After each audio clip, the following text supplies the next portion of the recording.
बाणों की सैया पर लेटे भीष्म 10वें दिन अर्जुन ने वीरवर भीष्म पर बाणों की बड़ी भारी वृष्टि की। इधर द्रौपदी की प्रेरणा से शिखंडी ने भी पानी बरसाने वाले मेघ की भांति भीष्म पर बाणों की छड़ी लगा दी। दोनों ओर के हाथी सवार, घुड़सवार, रथी और पैदल एक दूसरे के बाणों से मारे गए। भीष्म की मृत्यु उनकी इच्छा के अधीन थी। जब पांडवों को यह समझ में आ गया कि भीष्म के रहते वो इस युद्ध को नहीं जीत सकते, तो श्री कृष्ण के सुझाव पर उन्होंने भीष्म पितामह से ही उनकी मृत्यु का उपाय पूछा। उन्होंने कहा कि जब तक मेरे हाथ में शस्त्र हैं तब तक महादेव के अतिरिक्त मुझे कोई नहीं हरा सकता। उन्होंने ही पांडवों को सुझाव दिया कि शिखंडी को सामने करके युद्ध लड़ें। वो जानते थे कि शिखंडी पूर्व जन्म में अम्बा थी, इसलिए वो उसे कन्या ही मानते थे। 10वें दिन के युद्ध में अर्जुन ने शिखंडी को आगे अपने रथ पर बिठाया। शिखंडी को आगे देखकर भीष्म ने अपना धनुष त्याग दिया।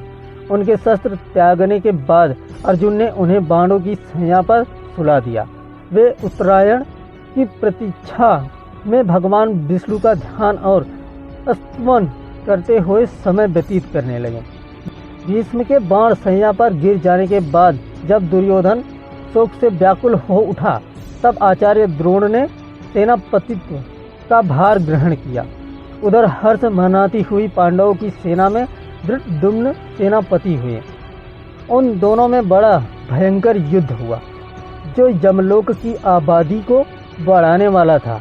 13वें दिन के युद्ध में कौरव सेना के प्रधान सेनापति गुरु द्रोणाचार्य द्वारा युधिष्ठिर को बंदी बनाने के लिए चक्रव्यूह पद्मव्यूह की रचना की गई।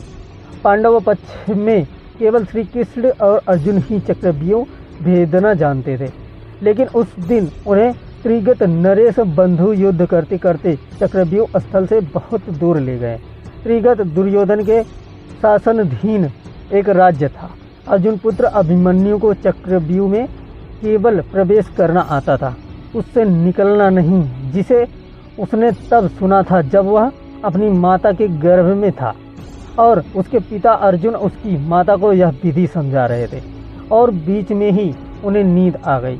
लेकिन जैसे ही अभिमन्यु ने चक्रव्यूह में प्रवेश किया, सिंधु नरेश जयद्रथ ने प्रवेश मार्ग रोक लिया और अन्य पांडवों को भीतर प्रवेश नहीं करने दिया। तब शत्रु चक्र में अभिमन्यु अकेला पड़ गया। अकेला होने पर भी वह वीरता से लड़ा और उसने अकेले ही कौरव सेना के बड़े बड़े योद्धाओं को परास्त किया, जिनमें स्वयं कर्ण, द्रोण और दुर्योधन भी थे। कर्ण और दुर्योधन ने गुरु द्रोण के निर्देशानुसार अभिमन्यु का वध करने का निर्णय लिया। कर्ण ने बाण चलाकर अभिमन्यु का धनुष और रथ का एक पहिया तोड़ दिया, जिससे वह भूमि पर गिर पड़ा और अन्य पांडवों ने उस पर आक्रमण कर दिया। इस युद्ध में अभिमन्यु मारा गया। युद्ध समाप्ति पर जब अर्जुन को ये पता लगता है कि अभिमन्यु के मारे जाने में जयद्रथ का सबसे बड़ा हाथ है, तो वह प्रतिज्ञा लेता है कि अगले दिन का सूर्यास्त होने से पहले वह जयद्रथ का वध कर देगा, अन्यथा अग्नि समाधि ले लेगा।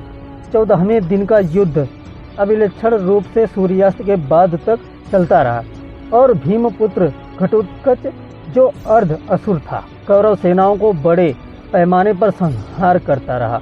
आमतौर पर असुर रात्रि के समय बहुत अधिक शक्तिशाली हो जाते हैं। दुर्योधन और कर्ण ने वीरता से उसका सामना किया और उससे युद्ध किया।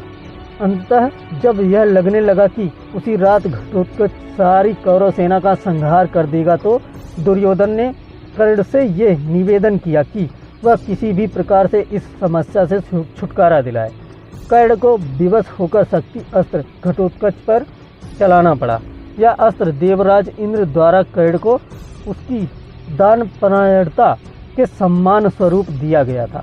जब कर्ण ने अपने कवच कुंडल इंद्र को दान दे दिए थे, लेकिन कर्ण इस अस्त्र का प्रयोग केवल एक बार कर सकता था, जिसके बाद यह अस्त्र इंद्र के पास लौट जाएगा। इस प्रकार शक्ति अस्त्र का प्रयोग घटोत्कच पर करने के बाद वह इसे बाद में अर्जुन पर ना कर सका।